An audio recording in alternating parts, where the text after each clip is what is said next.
Morning, people. What's up? Happy Wednesday, hump day. No, Thursday. Sorry, silly me. It's Thursday. I mean, it's FTG Thursday. Oh, I got to rethink my whole show now. Not really. I misspoke. Hi, I am Marty, your host, and aka Dawg Knight on the internet, and I'm going to be here for another hour because I'm late. It should be an hour and a half, but, you know, 'tis what it is. Also notice that there's nothing in that little place there.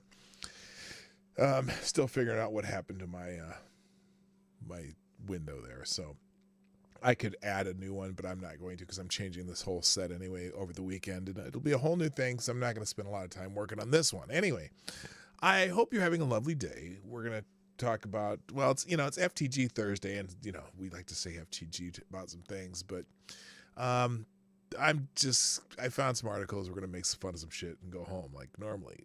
So anyway, that's my intro. So here's the real intro. No, that's not it. This is it. Ladies and gentlemen, coming to you live from the Lucky Dog studio in a hidden location somewhere in the upper Midwest of the United States of America, it's a brother making his own way, but with all the wrong opinions. Welcome to the Morning Night Live with your host, yours truly, Dawg Knight. Yeah, that's me. Stop the music. Good morning, everybody. Welcome to the Morning Night Live. I am your host, Marty, also known as Dawg Knight on the internet. And welcome back to the Dawg Knight Channel on this Thursday, the 19th of May, 2022. Spring is here. My garden looking good. I should probably do an update on the garden because this is one of the first years in a while since I've been working on this garden, and we've lived in this house I think 12 years now, and we started working on the garden probably the second year we lived here. But this year, all the tulips and daffodils all came up at the same time this year, which is unusual. Usually the daffodils come up earlier. And then I also have these like little, they're called, grape hyacinth, little mini hyacinth. And I got some big hyacinth. It's just the whole garden looking damn good. And then all my other stuff is coming up. My hostas are coming up on one side of the house. And I just love spring. And gardening's my thing. If you weren't aware of that, I've usually been using... in the spring, summer, and fall, I have garden intros, outros, and shit. And so just saying, I'm just, Anyway, I'm your host, the guy who was suspended from YouTube for nudity and explicit sexual content, which of course is just because of my sexy voice, but that's how it goes.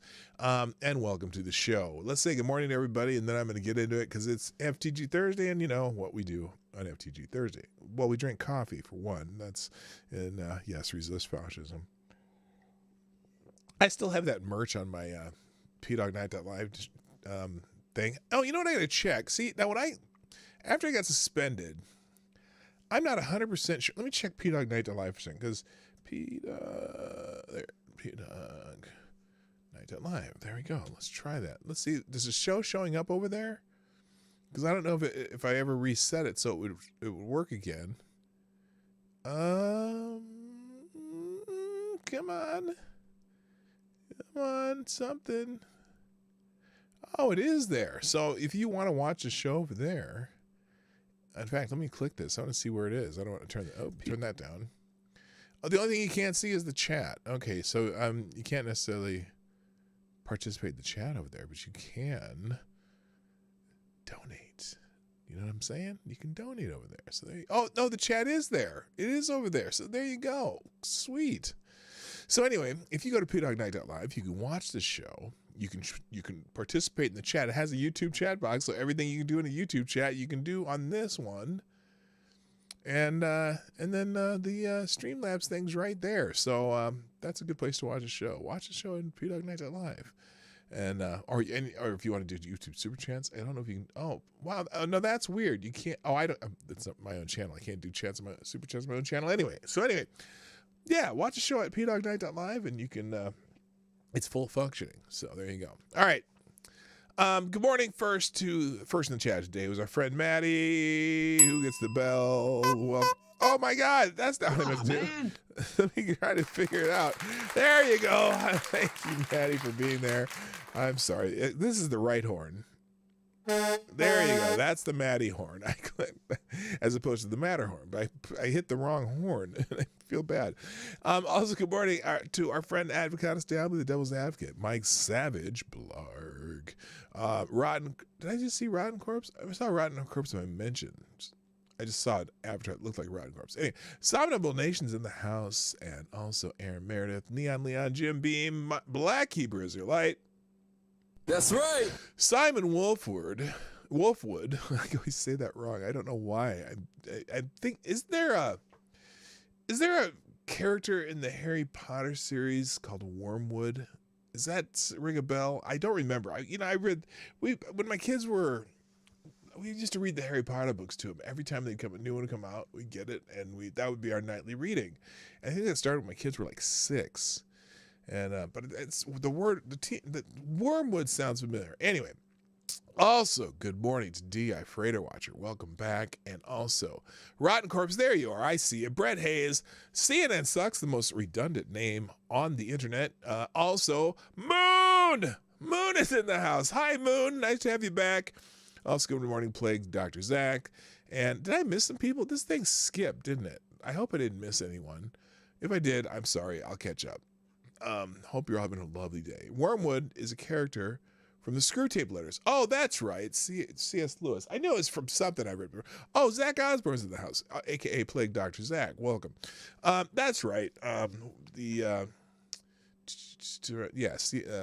Screwtape Letters. Okay. I knew it was something that was something other than I was attributing it to. So anyway, so I have some things booked, Mark, and we'll get to that. Let's see. Thanks, by the way, Rotten Corpse and leader of the pack. That'd be General Yahim, my friend down in Texas. Retweeted the show. I appreciate that. So this is going to be a mishmash. I don't know if I'm going to have to open tabs to do this too. Let's see what's trending here real quick to see anything that I haven't seen yet. Mike Lindell's trending. Why is he trending? I don't know. George W. Bush is trending. I'll tell you why he's trending. It's kind of wild.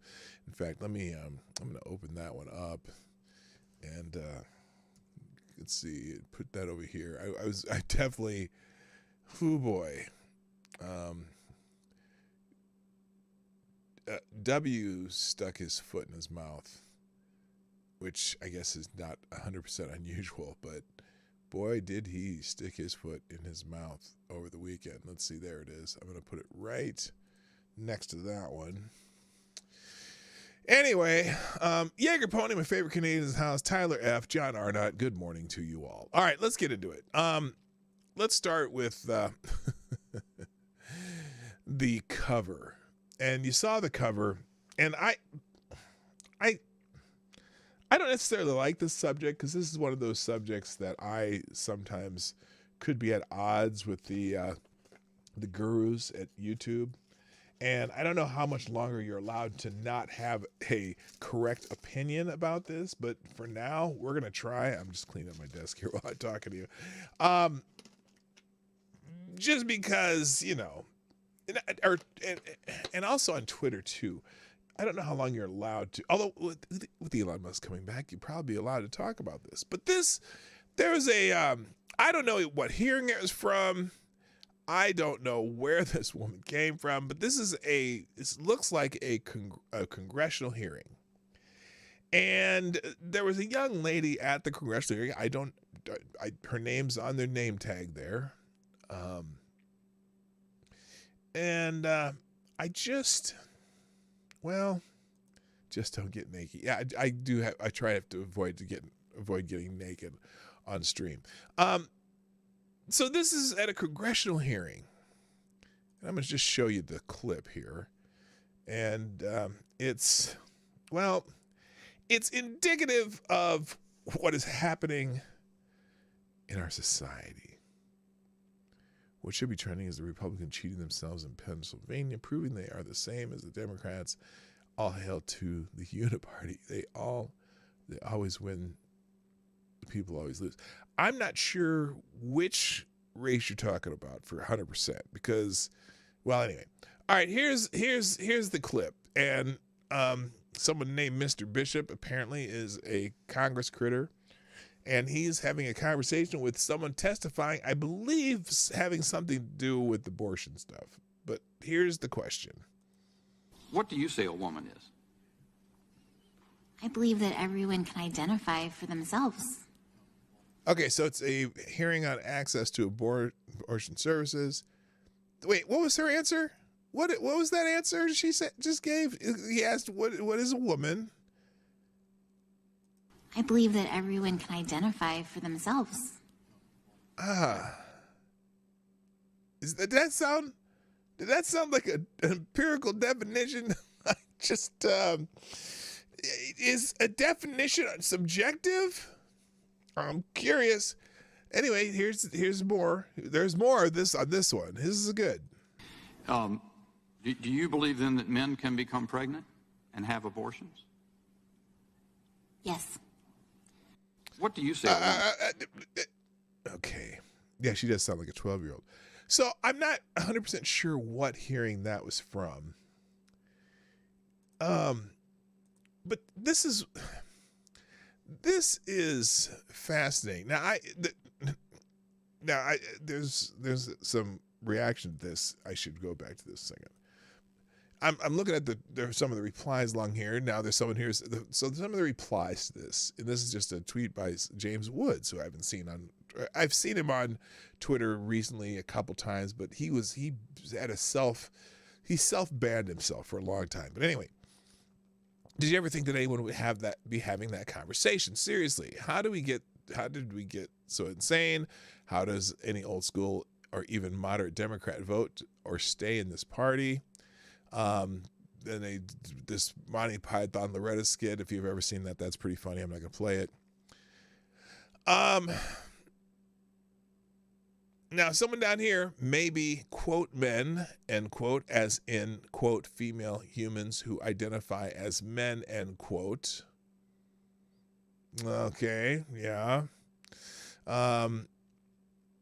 In Australia, where government agencies began tracking both sex and gender in official records in 2013, 54 transgender men have given birth in 2014, according to statistics from the country's universal health care system. Yes, they are, and you're smart enough to know that. What? Okay. Let's see. Now, what did James Woods say? He said, "Oh, just party of science." Yes, they are, and you're smart enough to know that. Let's see what someone said to Kate here. This is transgender men, but not biological men. Biologically, scientifically, were women who got pregnant. That is the science. Emotionally, psychologically, they identified as men. Getting pregnant is a biological, scientific process, only attainable in nature by a biological female. Okay, so that they got technical with Kate there. This is it. I don't know why. I don't know why this is such a phenomenon right now that we cannot use objective definitions for human beings. And why? Because I got, there are some arguments obviously on here, and let me get to the next story that'll kind of illustrate this, because there's another sports phenomenon that has happened. A female that identifies as a man is still a woman that identifies as a man. These words are exclusionary for a reason. Identity and actual gender are not the same. Yeah, and because part of it is too, we've always until a few years ago, I guess, until in the last 10 years, the common use of gender was interchangeable with sex. And so people feel like they need to be special and change words and change how meaning works. And gender was gender was a term more for when you gender inanimate objects, but these are not inanimate objects, they're human beings. And so anyone who, for whatever reason, the traditional meaning of gender is being twisted by a certain faction. And and part of it is the feeling nature that we have now, where everything is about your feelings and not about any objective realities, and that we always concern ourselves with people's feelings. But I don't care. Feelings don't mean anything. There's no definition when you come to feelings. So when I said there's another sports phenomenon that's happened out there, by the way, FX, how you doing? Nice to see you in the chat. We have another sports phenomenon. So apparently, this is trans woman Sasha Jane Lowerson, self-described, quote, girl, end quote, has won the WA surfing longboard title. Now, this is I'm assuming this is somewhere in Australia. This person won the men's division in 2019, now winning the women's division. Congratulations to Georgia Young Lowerson. Or congratulations to Georgia Young. Now, Lowerson, a 43-year-old strawberry blonde, won the male division of the WA longboard title in 2019 as Ryan Egan before transitioning. So here's the story. This is the story. Holy fuck's fine. I don't care. I think I already opened it once. Did I already have this? Yeah, here it is. No, that's Boss Review. Here's the story. On some place called Beach Grit. And someone told me this story is... I haven't read the whole story, but I'm gonna read it today. Let's go. LGBTQ plus community jubilant as world's first competitive trans surfer destroys opposition to win one-sided women's longboard contest. Becomes first surfer in history to win the men's and women's division. Oh, yay!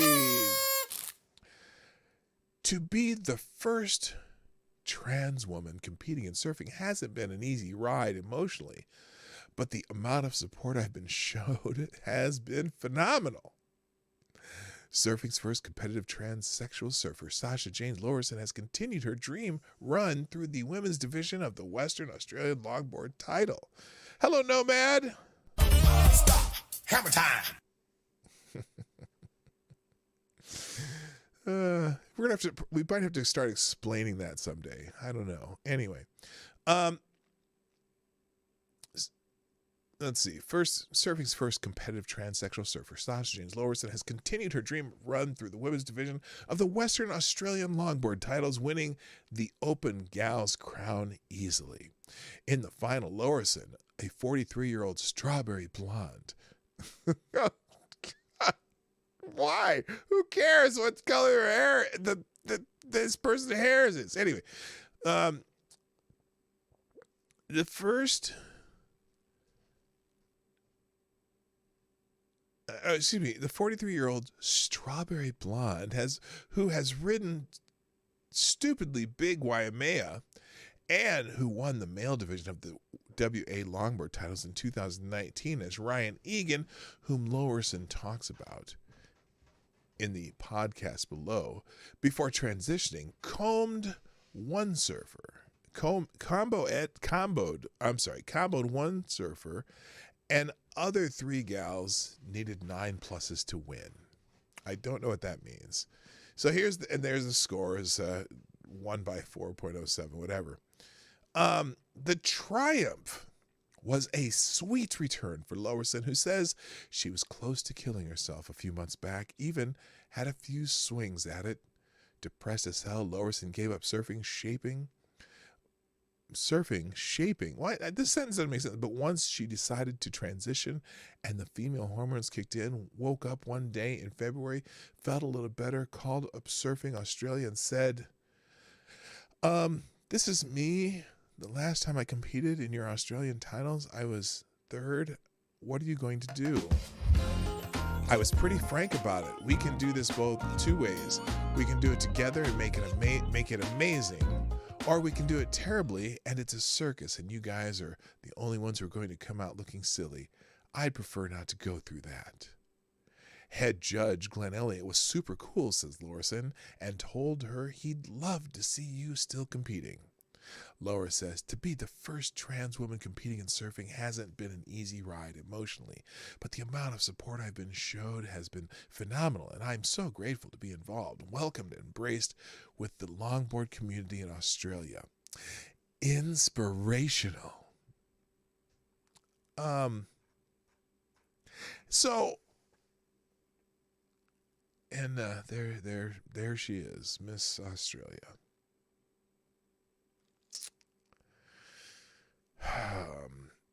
You know,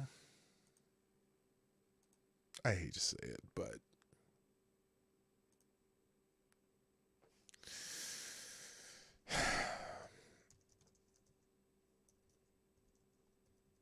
FTG, Sasha.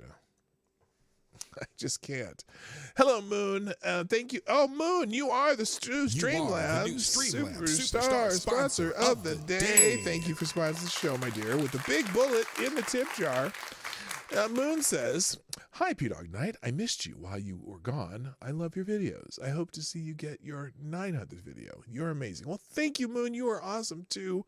And Moon did some cartoon work for my 800th episode, and it was really cool when we had who did I have on? I had on Christian Watson and Ruin Leon, and it was just really cute. I love her cartoons. Okay, let me move on. So what's fascinating about this phenomenon is it is spreading worldwide in pretty much mostly in Western culture. Now I know there are places that have transsexuals, right? There's transsexuals in like Thailand and places like that. But this is a weird phenomenon. We're supposed, even in Thailand, they acknowledge that those the what do they call the girly boys or whatever they call them there in Thailand?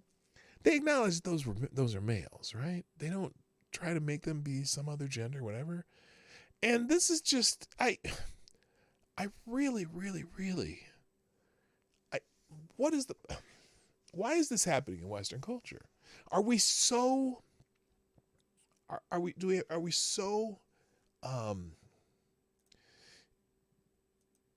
we're so well off that we have nothing better to do? Because this isn't happening in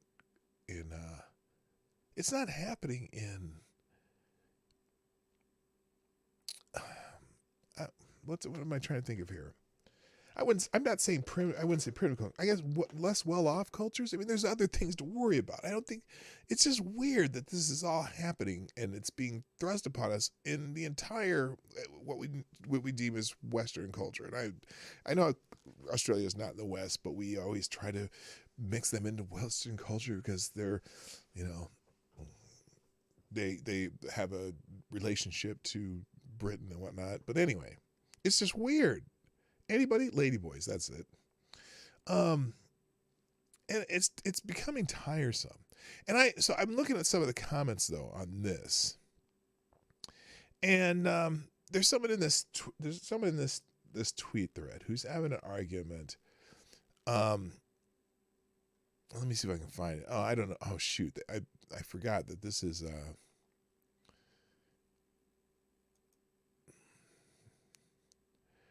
where they were talking about the definition of a woman. And what did I do with it? Maybe I bookmarked it. Let me see if I bookmark it. I may have. I hope I did. Let's see. Oh, here, let's do this. Why is come on, mouse, work? Did I bookmark it? I hope I did. Oh, apparently I didn't. Anyway, so the person who is arguing with another person they were trying to talk about to find a woman, right? And she says, define a woman without reducing her to her genitals. And what was really weird to me about that question is genitals is a part of an objective definition of woman. And so my question to that person would be, well, can you define a woman without using the word woman? Or can you define a woman using something that's not something other than a feeling? Because traditionally and in the real world, when we define something, it's usually there has to be some kind of objective criteria. Now, I know we use chromosomes. I know we use genitals. I know we use secondary sex characteristics. I know we can use bone structure, as in pelvis and things like that. But all the people who say, well, no, it's like this woman here, we just saw, Party of Science girl here. Well, let's listen to her definition again. Because, hang on, let me unmute this. Come on. Why is my mouse not working? Oh, there we go. So her definition again. Listen to her definition. I believe that everyone can identify for themselves. Okay, so I believe that everyone can identify for themselves. So what does that mean? Are you using what criteria? So a lot of people will say a woman is whoever feels like they're a woman. Okay. The question then comes, what does that feel like? What does that feel? How can you know what it feels like to be a woman without any objective data, without any objective reason? Okay. So, because I know a lot of people have been saying, oh yeah, the gender is a social construct, it's based on what society thinks it is. Well, no. We've always had objective criteria for that until we've gotten into this gender movement. Okay, so it's just so weird to me, and I don't even have to say about it. They have no need to define anything. They're trying to move the distinction by nullifying definition. But yet, okay, if you cannot define it, then how can you define what certain like, for example, what certain benefits are? For example, we have Title IX in the United States. And Title IX was, in order to protect women, to give women opportunities, blah, blah, blah, blah, blah, right? Well, if you cannot define what a woman is, Do you believe then that men can become? If you cannot define what a woman is, then you cannot enforce Title IX at all. If you can't define what a woman is. So it's just really, I don't know. I mean, yeah, the chromosomes, gametes, yes, exactly. So it's just, I get so frustrated. All right, I'm going to move on. There's this article in the Boston Review, which I don't even know what it is, but about the whole so-called grooming debate. And this, I'm not sure. This is an article on gender and sexuality. So this is a very left-wing article, but I'm going to go through it a little bit anyway. Grooming and the Christian politics of innocence. Challenges to Christian political control are often spun as being threats to child welfare. Don't say gay, quote-unquote, laws, which there are none, are the latest in a long history of dating back to medieval attacks on Jews. My. Someone named Michael Bronski. And he's children and family, gender and sexuality, history, LGBT, and religion. That's what this is, subtitle. In March, Florida Governor Ron DeSantis signed Florida's parental rights and education law. Well, at least he got the name of the law right, but then he says commonly referred to as don't say gay. No, it's not. It's only commonly referred to as don't say gay by its opponents. Nobody who named this bill ever called it don't say gay without using the word gay, although that is obviously what is intended. Is it now? Is that what intended? Because I think if it is leaning towards something, it's leaning toward this. It's more in tune to the gender ideology that we've been talking about. We just got done talking about it. It's more related to gender ideology. But anyway, I may not get to this article today. Although that it's obviously what it's intended. The bill forbids public schools from including any classroom instruction on sexual orientation or gender identity from kindergarten to the 3rd grade. Great, as far as I'm concerned. It also, in highly ambiguous language, bans any instruction on sexual orientation of gender identity, or I think it should be or gender identity, in all grades if that instruction is not age appropriate or developmentally appropriate for students. As of mid-April, more than a dozen state legislatures have drafted similar bills, some even harsher. Great. That each state has what to say in what their education curriculum should be. And if those states, don't you like democracy? It continues, quote, don't say gay, end quote, bill's supporters have opted for the shocking strategy of equating opposition to the bills with being a pedophile. No, just improper, well, I guess in some ways, but improper, well, yeah, because some people are so insistent on it. It's weird that you want to teach kids kindergarten through 3rd grade about sexual orientation and gender ideology. Anyway, for example, DeSantis spokesperson Christine Pushaw, is it Pushaw? Yeah. Tweeted, quote, the bill that liberals inaccurately called Don't Say Gay would be more accurately described as an anti-grooming bill. Or an I wouldn't even call it an anti-grooming bill. I would call it an anti-indoctrination bill into ideological indoctrination, because really that is ideological indoctrination. You're into something that a huge portion of the population isn't interested in being. You're teaching an ideology that not everyone agrees with. Okay, and you shouldn't have an ideological or indoctrination in schools. So I wouldn't call it an anti-grooming bill. I'd call it an anti-ideological indoctrination bill. Anyway, a blatant appeal to homophobia. She was referring to the myth that homosexuals groom or recruit children to become homosexuals so they can have sex with them. False. That's false. 100% false. Because any grooming's not just done by homosexuals. Grooming is done by heterosexuals too.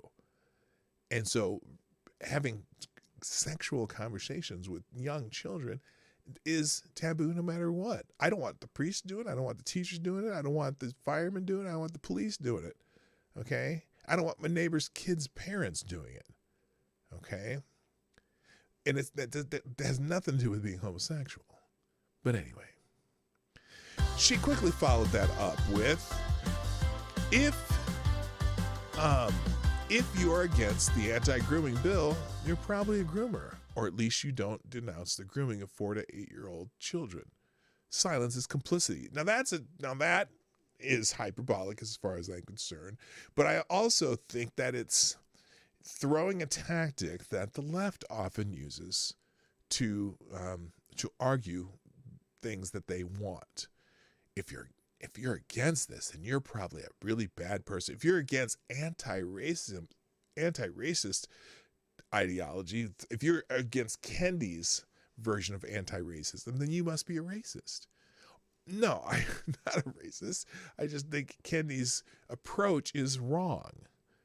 Oh no, if you're against anti-racism, you must be a racist. Well, she threw that right back at them. If you're against an anti-grooming bill, then you must be a groomer.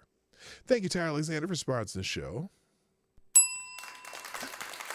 Tyre says, I'm perplexed by the level of mental gymnastics to equate orcs to black people.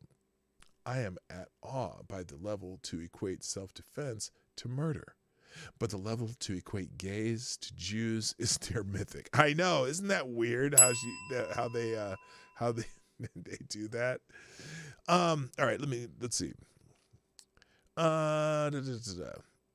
Okay. When the Walt Disney Company, under pressure from employees, came out in opposition to the Florida bill. Oh, now, whoa, no. I don't think that the company entirely anyway. Trump supporter and conspiracy nut. Oh, see now, just Trump supporter and conspiracy nut Candace Owen tweeted, quote, child groomers and pedophiles. They have now openly admitted they have a not so secret agenda with your children. This is the death of Disney. Well, they did. They've had arrested a lot of kitty diddlers at Disney, but that's not the whole company. Let's not say that. Anyway, Don't Say Gay bills burst onto the scene as part of a suite of campaigns to purport to defend children. These include efforts to remove books about race and sexuality from public and school libraries. I've seen some of the books they've asked to take out. To block the teaching of the 1619 Project, which is bad history, and critical race theory, and the grilling of Supreme Court nominee, now Justice Ketanji Brown Jackson, about whether babies are racist. So there's people who say that. They are of a piece with states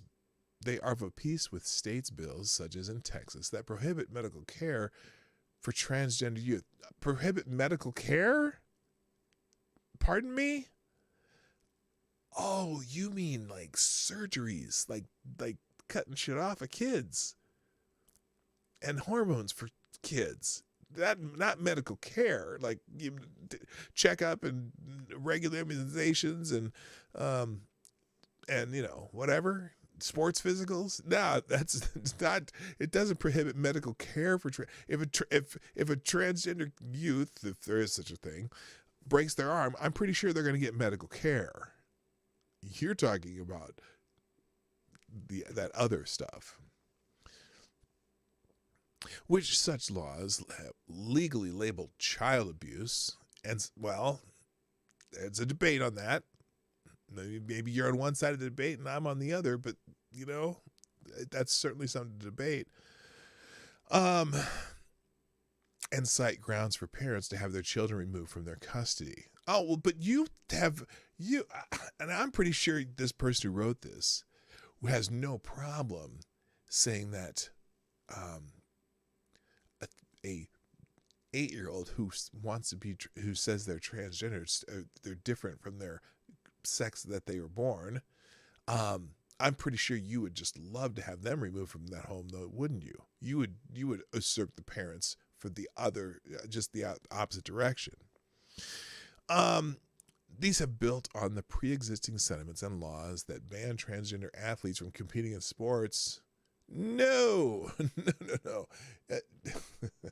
And using bathrooms assigned to their gender. Competing in sports of the opposite sex. See, now I'm not sure if this person's still even, because some people are even now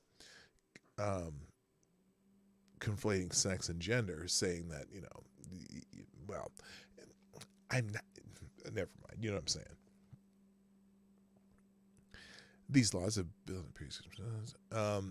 this is happening in the broader context of an all-out assault on reproductive rights.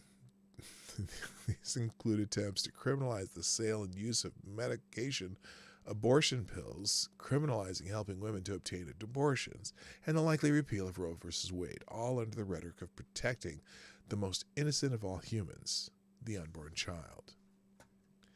There's a debate on that. Absolutely.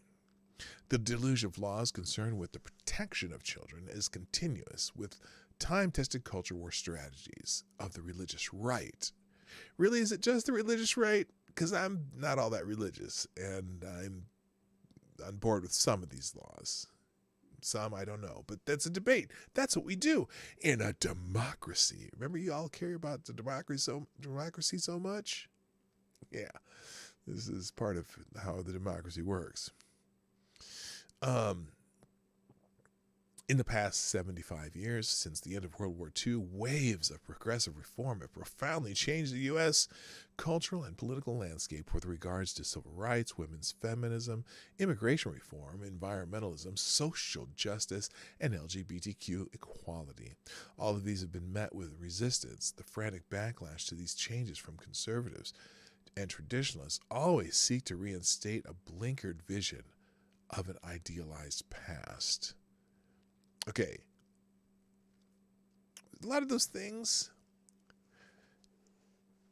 based on feelings, but the last one, especially when it comes to the T's, based on reality. So, for example, there's not necessarily a empirical reason that you would have different civil rights for different peoples based on maybe the color of their skin, right? There's no empirical reason for that. There's no, or to treat people differently based on the color of their skin. Okay? There's no empirical reason that, well, except for those repeal the 19th people, to have different rights necessarily between men and women that have nothing to do with their physical differences, right? So for voting or being able to go and do a certain job if they are capable of doing it, right? There's no empirical reason. Well, now immigration reform, I don't know how they threw that in there, but when it comes to, for example, saying, what did they say? How did they put this up here? They put it so gently. Medical care for transgender youth, the medical care that they're describing is there is a, or at least, or even distinguishing between males and females. There are scientific and medical reasons that people are different and how you would to treat them differently. So it doesn't make sense to me. You can see where this is going. I'm gonna end this here, but if you want to read the rest of this, but you can see where it's going. I may even touch on this one a little bit tomorrow, but I've gone too far into it. It's a really long article, but it's fascinating how they're going to make this about Christians and traditionalists, which I don't necessarily think it'd be just traditionalist. It's just weird to me. But anyway, let me move on because I've got to get into some of the news for the day. But I'll leave this article in the links in the description down below. And there you go. Now, Dr. Fauci, Dr. Fauci's wife is in the news. Apparently, she's the U.S. bioethics chief, who happens to be Dr. Fauci's wife, published a new paper telling corporates they can ethically pressure employees and embarrass vaccine resistors. Ethically. There's an ethical way to do this. Anthony Fauci's wife, who's the head of the Department of Bioethics at the National Institute of Health Clinical Center, authored a paper defending the ethics of corporations pressuring employees to get vaccinated and embarrassing vaccine resistors. The study, The Ethics of Encouraging Employees to Get the Stupid 19 Vaccination, was funded by the National Institute of Health Clinical Center and the National Human Genome Research Institute, and counted Christy Grady, Fauci's wife, among its authors. So a study by the National Institute of Health, who is partially run by Dr. Fauci's wife, got a grant to write an article on companies can ethically force employees to do whatever. Published in March 22, the paper followed attempts by the White House as well as Democratic Party politicians across America to mandate stupid 19 vaccination for federal and state workers. Grady's paper focuses on the ethics of encouragement strategies aimed at overcoming vaccine reluctance, which can be due to resistance, hesitance, misinformation, or inertia to facilitate voluntary employee stabs. Grady and her three co-authors outline how it is ethically acceptable to subtly pressure employees to get the jab. While discussing vaccine mandates, the paper posits that they can be ethically appropriate if there is a clear articulation about the consequences of not complying with the policy. In that circumstance, employees have a choice between getting the shot or accepting the consequences of a choice to remain unvaccinated, it explains. Gray outlines other tactics employers could use to boost stupid 19 vaccination rates within their companies, such as sharing targeted statistics, such as 75% of the company or unit have been vaccinated, to spur competition or even implicitly embarrass the resistors. The resistors. I thought #resist was a good thing. There can be social consequences associated with peer communications about the stabs, such as stigma, ostracization of those not vaccinated. Now, this is interesting. This is the part that was interesting about this. Listen to that sentence again.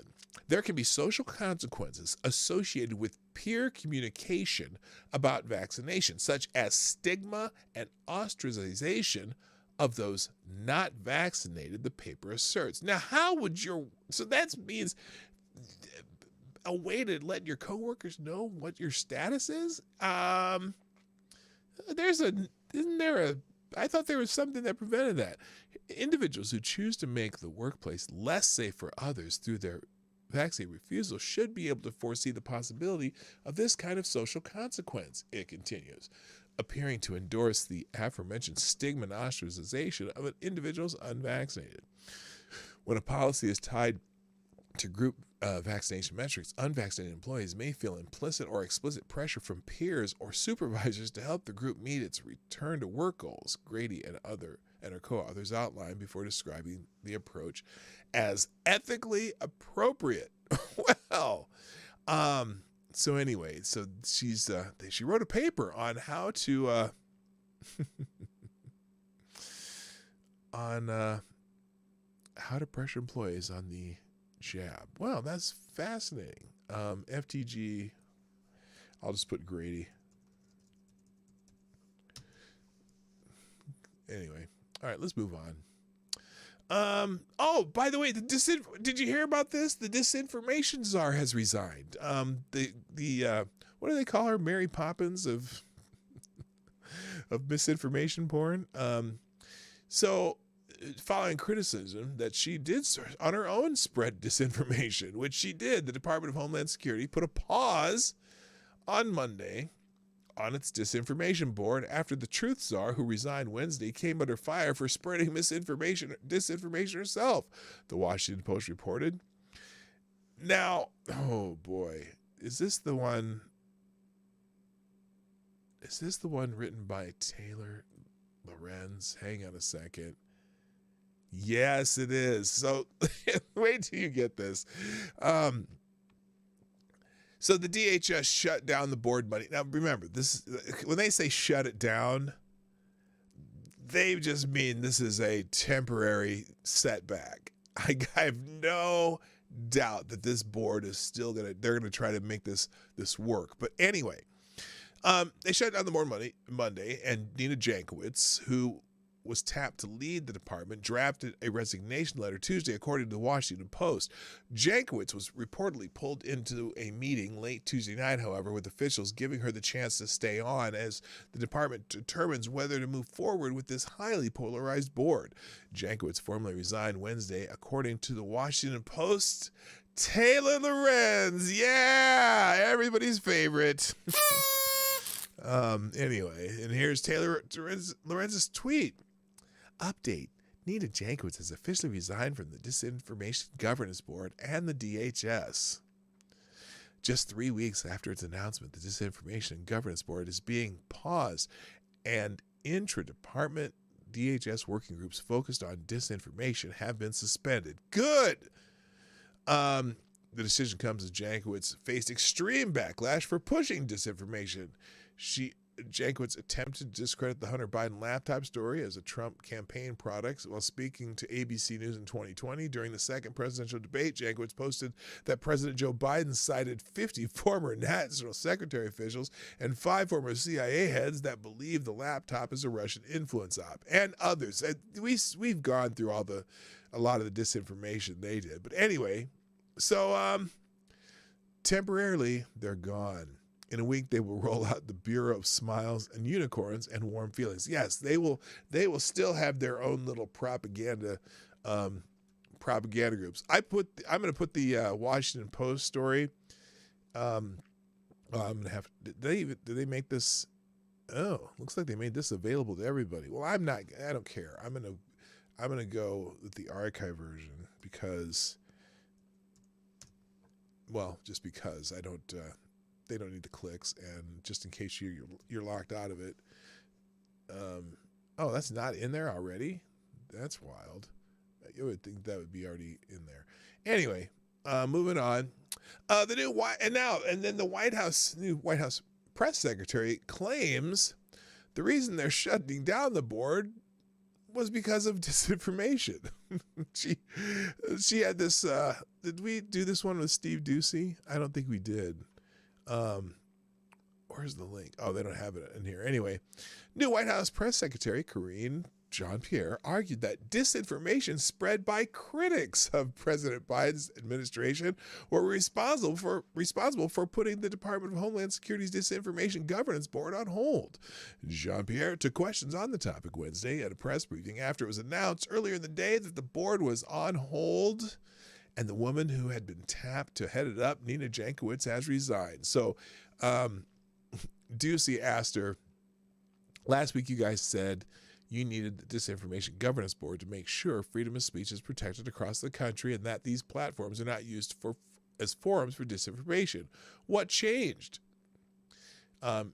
She said it was mischaracterized. Let's see. Oh, shoot, that's why it's gone. She's like, look, it's going to be a pause. There's been a mischaracterization from outside forces. So Ducey followed up saying, well, so you're saying that the Disinformation Board was scrapped because of disinformation? Is that what you're saying? And so she kind of said yes. So moving on. Yeah, let's get rid of this. What else do I got here? And speaking of disinformation, well, here's how Democrats use disinformation to bury negative press. A timely article in the Washington Free Beacon. Well, a lot of times they use by calling it Russian disinformation, anything story that could be true. Aspiring MSNBC host Jen Psaki's penultimate White House press conference was an object lesson in how Democrats and their media allies work to undermine negative press. Psaki dismissed the Washington Free Beacon report on taxpayer-funded crack pipes as a bit of conspiracy theory, echoing the administration. What the hell? Oh, those are eggs. I'm like, what the fuck is that? Those are eggshells, by the way. I'm going to just get rid of that in case it accidentally ends up on my screen and YouTube dings me for something. Anyway, Psaki dismissed a Washington Free Beacon report on taxpayer-funded crack pipes as a bit of conspiracy theory, echoing the administration's response to earlier stories on the subject. It's hardly the first time the Biden administration has cried conspiracy. The White House often waves away inconvenient stories as misinformation, and a move that bolsters social media platforms' efforts to censor the stories. The Biden campaign deployed this tactic in great effect in 2020 when it worked with social media companies to bury the New York Post story about Hunter Biden's laptop. Twitter barred users from sharing the story, while other media outlets dutifully refused to report on the allegations until after the elections. And see, basically they've been doing this a lot. Anytime that something comes out negative for them, you'll get a fact check from PolitiFact and AP and all these places because the White House calls them and said, hey, we don't like this information getting out. How are you going to spin that for us? Okay, it's not exactly like that, but you get the idea. A few articles embarked. Here's the George W. Bush story. When bashing Putin for Ukraine war, George W. Bush accidentally tells the truth. Here's a clip of George W. Bush, and it's going to blow your mind. In contrast, Russian elections are rigged. Political opponents are imprisoned or otherwise eliminated from participating in the electoral process. The result is an absence of checks and balances in Russia and the decision of one man to launch a wholly unjustified and brutal invasion of Ukraine. Iraq, anyway. Then he jokes Iraq too. Now, there's something fascinating about that, and FTG George W. Bush for the Iraq nonsense, although he wasn't perfectly 100% terrible, but that particular debacle, FTG to that. But interesting how he played it off saying Iraq too. Okay, I'm going to go back to that. Listen to how he says this little Iraq too at the end. The result is an absence of checks and balances in Russia and the decision of one man to launch a wholly unjustified and brutal invasion of Ukraine. Iraq, anyway. 75.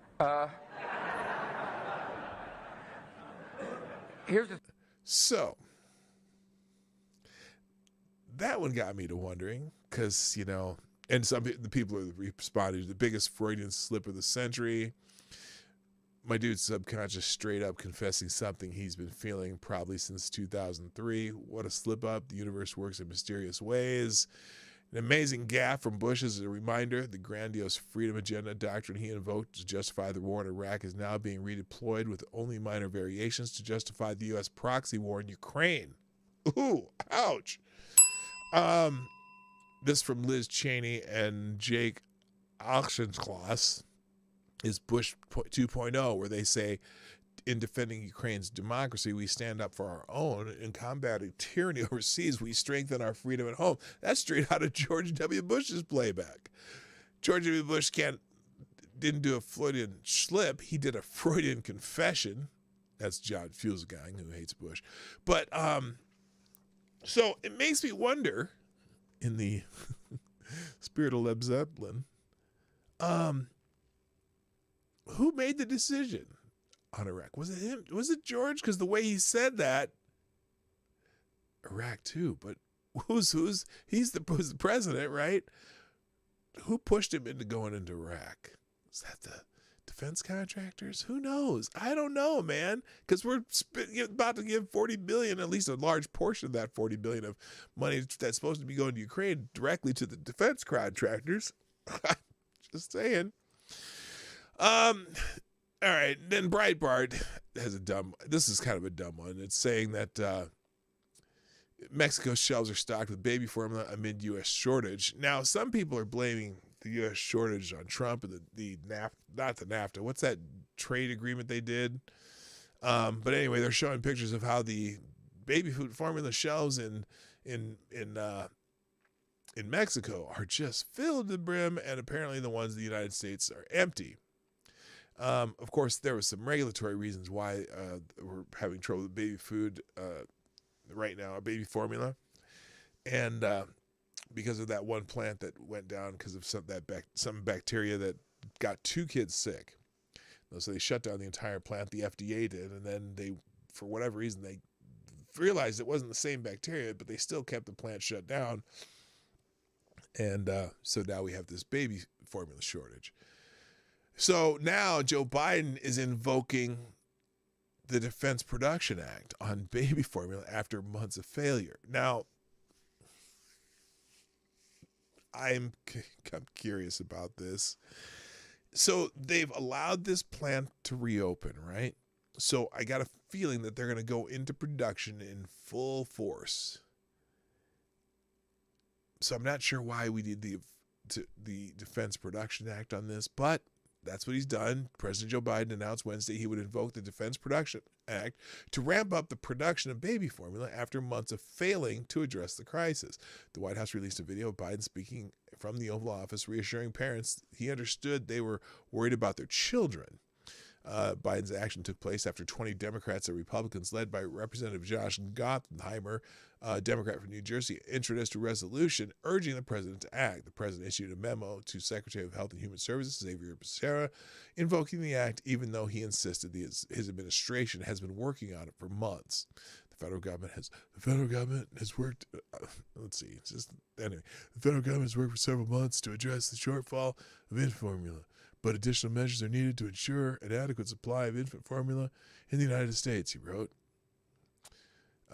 They claim they knew about the supply issues in February, but failed to act quickly enough to increase supplies. Biden argued Friday he was unaware of the problem until that day, his first mention of the crisis. Now, come on. They've been talking about this for at least a month, 2 months now, and he's saying he's just heard about it Friday, whatever. But people are hailing Joe Biden as saving the world for baby formula, and then they're finding ways to blame it on Republicans. There's some tweets out there that you won't believe, but I don't have time for them. Let's see. We were talking about the Supreme Court earlier. So this is interesting from the Washington Free Beacon. Apparently, there's a DHS memo on left-wing threats against judges and priests. I hadn't heard about this. I'm certainly not seeing it on Twitter, but anyway, the Department of Homeland Security is warning law enforcement about potential violence against members of the Supreme Court and clergy following the leak of the Supreme Court decision that would overturn Roe v. Wade.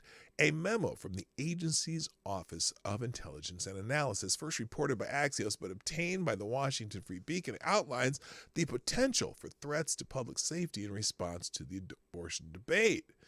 Quote, domestic violence extremist. Notice they don't say right wing. And criminal actors have adopted narratives surrounding abortion rights to encourage violence, likely increasing the threat to government, religious, and reproductive health care personnel and facilities and ideological opponents, the memo reads. Oh, wait a minute. Reproductive health care personnel. What? DHS states that the agency identified at least 25 violent threats on social media. I didn't put this on screen, did I? 25. At least 25 violent threats on social media that included burning down or storming the U.S. Supreme Court and murdering justices and their clerks, members of Congress, and lawful demonstrators. Well, that's not good, and I'm glad they put out the memo. Other threats mentioned include members of the anarchist Boogaloo Boys encouraging violence against pro-abortion protesters in hopes that it will spark a civil war. Okay, now, of course, they're going to throw that one out there. The Free Beacon previously reported on efforts by House Democrats to stall bipartisan legislation to boost security for the families of Supreme Court justices. White House Press Secretary Karine Jean-Pierre called on Congress to pass the bill, citing the DHS memo outlining security threats against the Supreme Court. So the entire memo is here. If you want to take a look at it, it'll be in the link down below. Now, what's interesting though, there's part of the reason this came out in this article from called Behind the Black, which is a blog on the internet. There, fix that. Pro-abortion advocates have threatened to storm the Supreme Court and burn it down and murder justices. real insurrection, according to, okay, so this is about the Homeland Security Memo too. So it just tells you a little bit more about that. So there's 2 articles on it. I'll skip it. By the way, gas prices have reached a record high for 12 days straight. Now, 456 is the average across the country. Which was a prior day high price was $4.50. Diesel fuel use for tankers, trucks, and farm machinery and other industrial equipment also reached a new high at $5.57 per gallon. $5.57 a gallon for diesel. Holy crap. That's not good. So anyway, so on that note, I'm going to finish up with this because I got to get out of here. But and there's an article in the New York Post that could lead to rationing. I don't know if any of you are old enough to be around the 70s when they had sometimes they had even and odd days you could buy gas in some places. Oh, not good. P. Dawg Knight, are you a Game Boy Color fan? Well, no. I remember my son had one, but my screen graphics have always been electronics, although I'm going to be changing that with my new screens. Gas will be $6.20 a gallon by August 1st. Yeah, that's not good. And I got a lot of driving trips planned this summer, but at least they're short ones. Alberta Premier mocks Biden for refusing Canadian oil. You don't need the U.S. Navy's 5th Fleet to patrol the Great Lakes. This is true. One of the most frustrating aspects of the Biden administration, and Lord knows there are a lot of things that infuriate people about them, is the way the U.S. went from net energy exporter to record high gas prices and reliance on oil imported from other countries. The administration knows exactly what it's doing. The White House has acquiesced to the environmental lobby, and the end game is to push for green energy. That's both infeasible and expensive, at least right now, but that hasn't stopped the drive to punish Americans who haven't followed the administration's flippant advice to buy an electric vehicle. In the meantime, until all you rubes go electric, the administration is looking to the nations that are hostile to American values like Venezuela and Iran. If we must import our oil, why not get it from North America? I've written before about the Canadian official who has invited the U.S. to buy oil from our friendly northern neighbors, and this week, the premier of one Canadian province spoke to the U.S. Senate committee to make the same offer. Lest you read Canada and think of Justin Trudeau clamping down on free speech or Quebec making life a living hell for the unvaxxed, it's worth noting that Premier Jason Kenney of Alberta is part of the province's United Conservative Party, and his province in Canada's heartland is far more conservative than the urban elites in Toronto and Montreal. And Kenney didn't just make the case for oil imports from Canada. He also slammed the Biden administration's energy policies when he spoke to the Senate Committee on Energy and Natural Resources on Monday. Quote, I'm proud to say that Alberta is the home to one of the world's largest proven and probable oil reserves and about 180 million barrels. One of the world's largest reserves of natural gas, Kenney boasted to the senators about what his province can offer. The province of Alberta owns those resources and has the exclusive constitutional powers to regulate their production. After the United States has spent hundreds of billions of dollars securing Persian Gulf energy over the last 50 years, it turns out that the solution to the challenge of energy security is your closest friend and ally. Kenney reminded senators of the painful reality that is the invasion of Ukraine that has brought to mind that dictators in charge of vast stores of energy are dangerous for everyone. Then he turned to sights of the White House. That's why we're so taken aback when President Biden vetoed the Keystone XL pipeline. It would have safely delivered 830,000 barrels a day of responsibly produced Canadian energy to the United States, more than displacing the 670,000 barrels a day you bought from Putin's Russia last year. We were also perplexed when the administration's response to sky-high gas prices was to plead with OPEC to produce and sell more oil while working to lift sanctions on Iranian and Venezuelan exports. White House officials have reportedly discussed a presidential visit to Saudi Arabia to press for more production of their oil and exports to the U.S. oil that is used to buy cluster bombs dropped on Yemeni civilians. Senators, Calgary is a lot closer than Washington, than Riyadh. And you don't need the U.S. Navy's Fifth Fleet to patrol the Great Lakes. To quote former Montana Governor Brian Schweitzer, we don't have to send the National Guard into Alberta. So anyway, trolling the White House a little bit there. Anyway, I'm going to have to call it a day because I realize I'm out of time. But I'm going to thank you. A couple other articles that are in the tabs today, just I didn't get to them. Whoops, don't close that. Reopen, close tab. Let's see. Apparently there's going to be the 50 laptop liars. One of the most galling aspects of Hunter Biden's laptop saga is the 51 former intelligence officials who played such a critical role in suppressing the Post stories and giving Joe Biden cover before the 2020 election have never been brought to account. The Dirty 51 lied by painting all our stories as Russian disinformation. This is a New York Post article. Well, apparently, let's see.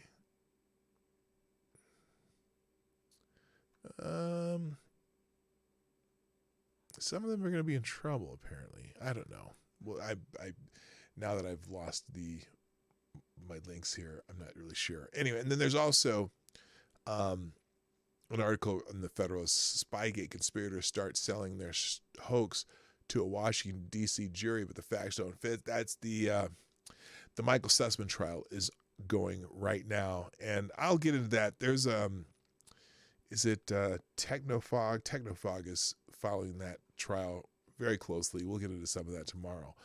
But I got to go. So, ladies and gentlemen, thanks for joining me today in my very disjointed ending and floundering here. I will be back tomorrow, Friday, just before the weekend. I hope you have some good plans for the weekend. But I got to go. Please, if you haven't done so already, hit the like button, share the stream before, during, and after. Put a comment in the comment section if you're watching on replay. And thanks for our sponsors today. What? Oh, no. Where'd it go? Thanks for our sponsors today. Maddie, Moon, and Ty Alexander. Greatly appreciated. And Moon, you are the Streamlabs Superstar sponsor of the day. So thank you. You can sponsor the show 24 hours a day at pdognight.live. You can also do super chats during the show, Venmo, Cash App in the description down below. Thanks everybody for being here, but I'm going to cut this off pretty quick. So hope you have a great day. Hope to see you tomorrow. And yeah, tell everyone I'm back. My name's Dawg Knight, and I'm out of here. Bye-bye. Hey, this is Dawg Knight, and thank you for watching today on the Dawg Knight Channel. If you have an observation or remark you'd like to make about this video or my channel, I absolutely welcome you to write it in the comment section down below. I really look forward to hearing from you. And before you go, if you like what you saw but you're not already subscribed, please make sure you hit the subscribe button and definitely click that bell that pops up afterwards so you'll be notified when I post new videos or when we go live. I broadcast my live show, The Morning Night Live, Monday through Friday at 10 o'clock Eastern, 9 o'clock Central. A special thank you to all the supporters of this channel who share our videos on social media and who make donations through Streamlabs, YouTube, Venmo, and Cash App, which are all linked in the description down below. Thanks again, and until next time, I'm Dawg Knight, and I'm out of here.